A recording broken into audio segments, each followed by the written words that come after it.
go. Make my body go. Take our bodies higher.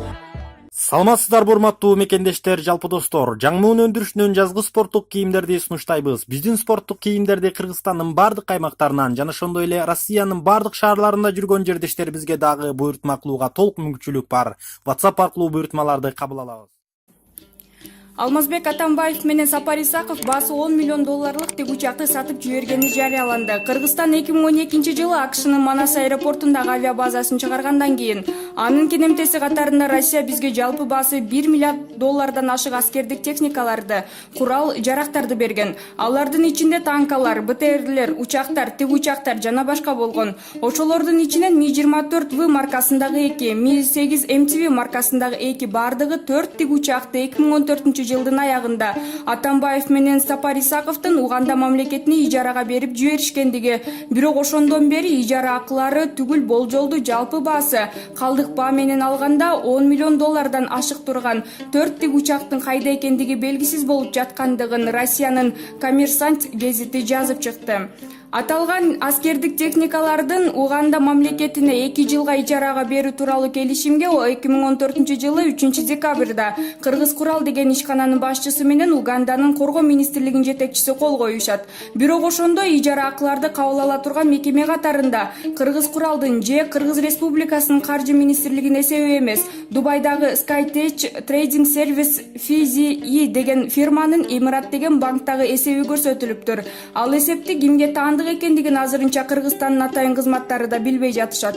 Баарынын кызыгы Россиядан жардам катарында келген 4 тиг учактын Угандага ижарага берилип кеткендигин Кыргыз Республикасынын ошол убактагы Коргоо министри Кудайбердиев жарым жылдан кийин билип, ал келишимдин мыйзамдуулугун аныктап берүү максатында аскердик прокуратурага атайын кат менен кайрылат. Аскердик прокуратура 2015-жылы 25 августта контракт мыйзамсыз түзүлгөн деген жыйынтыгын чыгаргандан кийин эл аралык жаңжал чыга турган болуп калат. Аскердик прокуратура контрактты текшерип жатканда же 2015-жылы 4 августта президенттик администрациясынын ошол убактагы тышкы саясат бөлүм башчысы Исаков куралдуу күчтөрдүн башкы штабына келишимдин шарттары азырынча белгисиз, бирок келишим бузулса Кыргызстан $30 миллион жоготот. Ал келечектеги долбоорлорду ишке ашырууга, инвестицияларды тартууга терс таасирин тийгизет. Демек, бул маселени ырбатпоо керек деген мааниде кат жиберет. Исаков аны менен чектелбестен министр Кудайбердиевдин башкы командачыны Атамбаевдин чечимине аскер кызматкери катарында кыңк этпей баш ийүүнү талап кылат. Андан ары кырдаал кандай өнүкмөк, бирок Кыргыз Республикасынын Коргоо министрлиги күтүүсүздөн татаалдык текшерилип, тендер өткөрүүдө курулуш материалдарын сатып алууда мыйзамдар бузулуп, мамлекетке ири өлчөмдө зыяндар келтирилген деген айыптоолор менен бир нече адам камалып, министрдин өзүнө да кылмыш иши козголгондон кийин 4 тиг учактын маселеси унутулуп калат.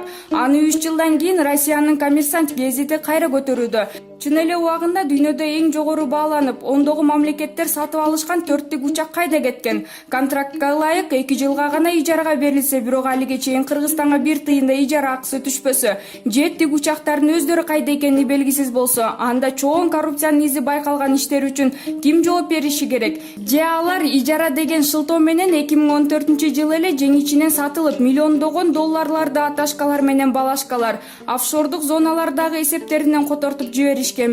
$1 миллиарддык аскердик техникалардын, курал жарактардын дагы башка бир бөлүгү ошондой эле ижаралык ыкмалар аркылуу белгисиз жактарга сатылып кеткен эмеспи? Тийиштүү органдар текшерип чыгып, бир жоопторун айтмайынча бул жагы өтө эле шектүү болууда. Деги Уганда деген кандай мамлекет? Ал боюнча интернеттеги атайын адабияттардагы материалдарды караганда жипкирүү сезимдер пайда болду.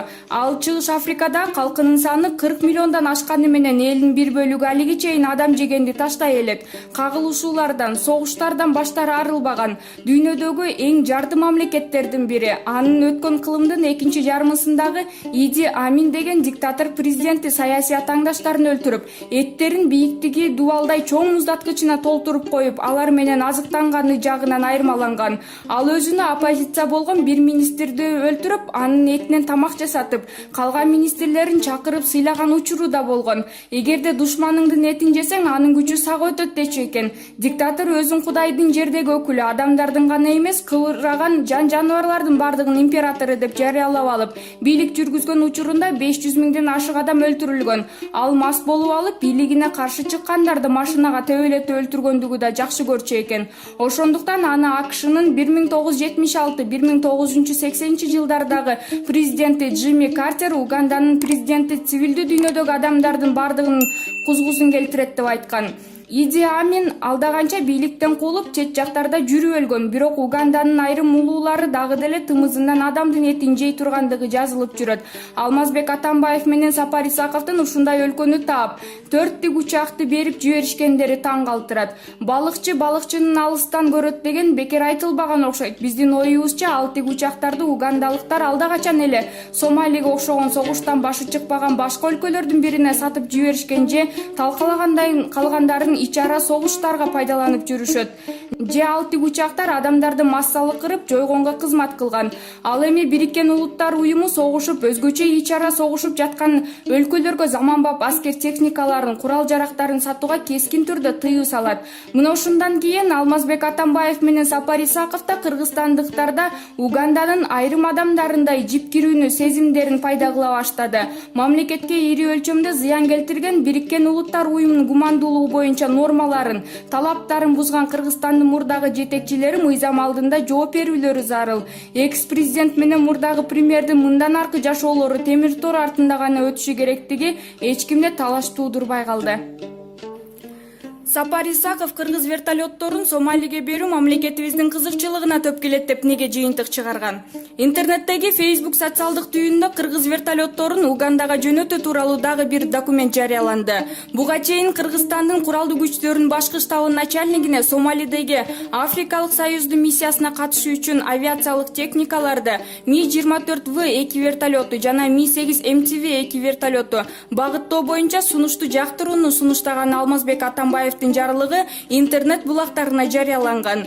Кийинки табылган Сапар Исаков кол койгон документте ал убакта Исаков мамлекет башчысынын аппараттын жетекчисинин орун басары кызматында иштеген. Демилге Кыргыз Республикасынын улуттук кызыкчылыгына туура келет деп жазылган. Катта Сапар Исаков түзүлгөн кырдаалды эске алуу менен бардык жаралган суроолорду мыйзам тартибинде жок кылып жана мамлекет башчысынын жарлыгын аткаруу боюнча ишти ыкчам уюштурууну суранган. Бул тапшырма башкы штабка жана коргоо министрлигине берилген. Документте 2015 жылдын 10 августунда кол коюлган.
Ain't nobody know. Take our bodies higher.